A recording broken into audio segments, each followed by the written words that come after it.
Bugün Bağlı Bağçalı, gözəl təbiətli Yevlax rayonunda və oranın gözəl məkanlarında Yevlax rayonu Nərman kəndinin dəyərli sənətkarı, sintezator ifaçısı Elçin qardaşımızla möhtəşəm bir məclisə dəvət almışıq.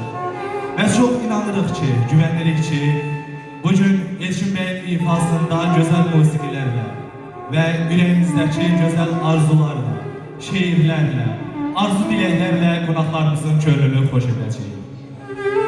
Qonaq gəlsən bizə, sənə əziz dost, Bənövşənin boynu bükləndə gəl. Günəş şəfəqində yorulub duman, zirvədən dərəyə çəkiləndə gəl. Kəsib göy çəməndə bir əmlik quzu, kababı bişirsin talıdın közü, donmuş bulaqların əriyib buzu, qayadan şəlalə töküləndə gəl. Qərib övladıdır qoca dağların, şimşəkdən bölünən haça dağların, ay Elçin, bizləri gözləyən uca dağların, gözləri yollara dikiləndə gəl. Bənövşənin boynu büküləndə gəl. Eşq olsun.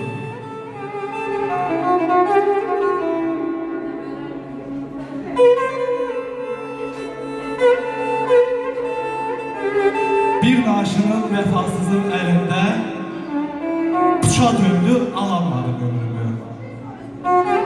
Xoş günümdə sədəf olan telində saz götürüb çalanmadım ömrümü. Qəm calandı hər günümə səhərdən, doyanmadım sevgi adlı zəhərdən.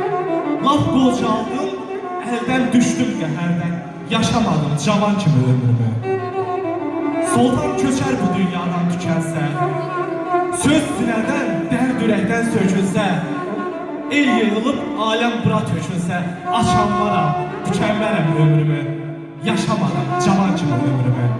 Yaşamadım cavan kimi ömrümü. Sağ ol Elçin, əllərin var olsun, ürəyin sağ olsun, canın var olsun.